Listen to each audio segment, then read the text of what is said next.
Eamon Khan here for Seconds Out. Pleasure to be in the company once again with the man who wears so many hats in boxing, Russ Anber, but he is part of the team for Liam Smith this weekend. Russ, how you doing? I'm good, Eamon. How are you? All the better to be speaking to you, Russ. Oh, thank you, brother. It's always nice to talk to you, man.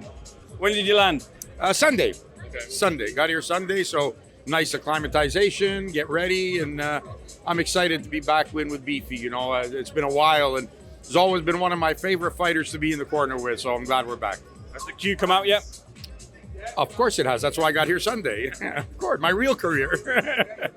And what's the score been like so far in the game? No, we haven't played. On fight week, I don't play with him. He's got to focus on what he's got to do. So no, this is just me hanging out. They have a very nice club here in near where we're staying at the hotel, and they're open 24 hours. So I've been hanging out there. Very nice.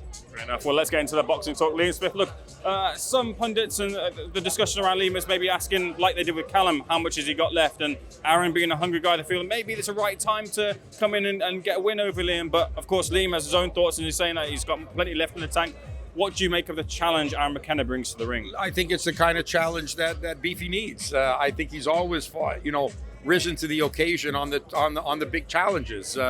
Jesse Vargas in New York. Fowler here in I think it was Liverpool. Yeah. So I think this is the kind of stuff that brings out the best in him. Even the first Eubank fight, that brought out the best in Beefy, and I think this one does it again. And Aaron's a good fighter, and I think that's what he needs to make sure that he went into a training camp and was actually training and not just losing weight, and that's important for any fighter. When you go to training camp, you want to be in a training camp, not in fat camp. So I think he did that, and I think that's a huge difference. Callum had a huge win against Joshua Boatsi. Nice? It was a brilliant win. Ty turned out throughout the fight as well too, but he really was able to stamp his authority in the fight and get the victory. What do you think? What opportunity do you want to see Callum Smith get next? Listen, it's right now everything seems to be on pause, right? Because of Better Biev and Bivol having to fight again. David Benavidez awarded the WBC title, which I'm not sure that David Benavidez wants to be awarded a title. I think he wants to fight for a title. That division is heavy laden, man. I mean, there's some real iron in that division right now. So I'm sure Callum wants another shot, but there's nothing easy on the horizon, is there? I did see online some of the reaction was that Bivol, it was the finger was pointed in that he ducked Benavidez by not fighting him. What's your thoughts on that? I'm not sure. I don't know, obviously, the inner politics of this. What I do know is this.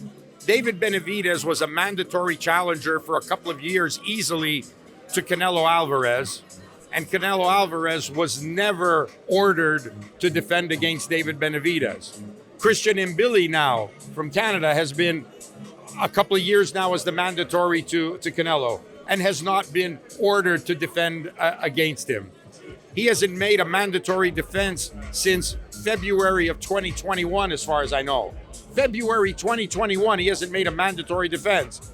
Poor Bivol wins the undisputed title on Saturday, and by Thursday, he's ordered to fight a guy in a mandatory defense. I mean, he hasn't even had time to unpack the baggage, So I'm not sure that I agree with that. I don't agree with that. I don't think he should be ordered, and I don't think a fighter of the quality of David Benavidez wants to be handed a title. I think he legitimately wants to win a title, and he's certainly beaten major opposition to get to where he is, that any one of those fights could have been a world title fight.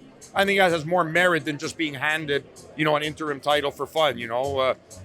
It just makes it look like, okay, leave Canelo alone. Don't bother him by saying you want to fight him. Leave him alone.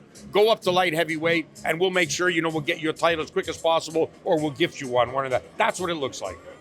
Excellent take, and I want your take on the main event here, Eubank Jr. versus Conor Benn. Look, you'll have seen the fight build up. You'll have heard the talk about weights and Eubank Jr. coming down and having to rehydrate, and Conor Benn coming up the weights. But with all that said, who and how do you think the hands get raised?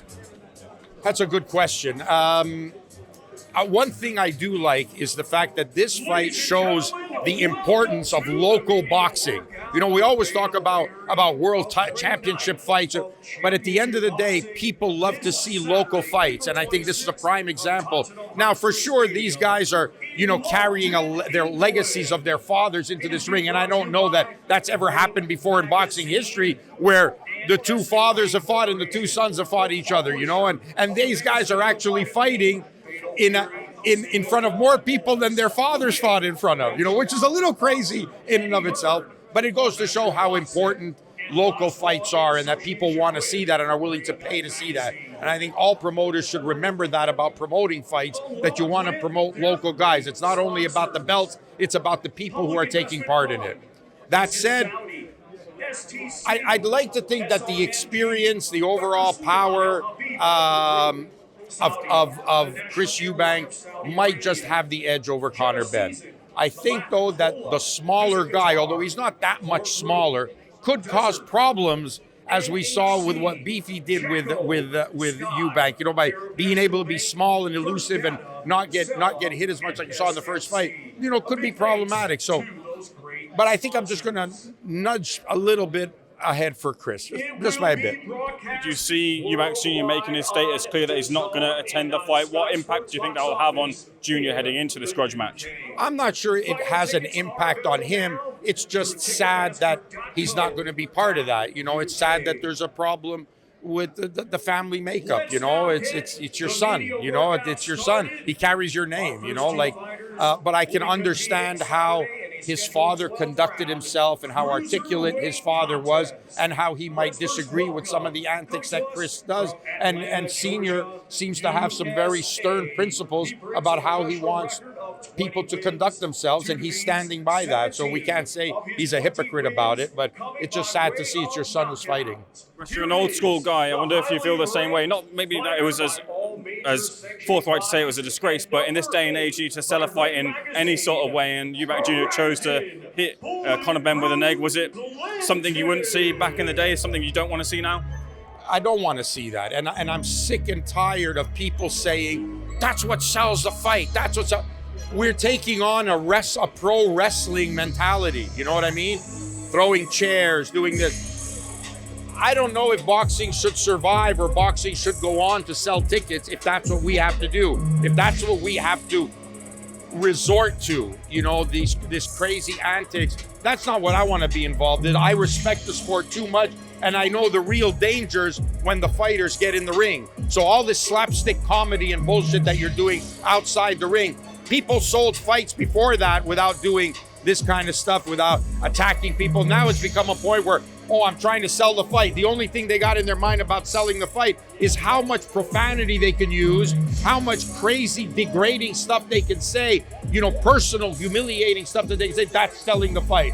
I don't believe that. You know, I'm sorry, some of the biggest gates, Anthony Joshua, one of the biggest draws in the UK, you know, never did any of that. So I'm a little bit bothered that we think we have to resort to that. And no, I absolutely don't like that stuff. And I think it doesn't have any place in our sport, which is real. People die in a boxing ring, okay? They don't die in a wrestling ring. They die in a boxing ring. So I don't like it. And if I'll give you an idea of something. Go and watch the medicals before the fight with Oscar Bonavena and Muhammad Ali.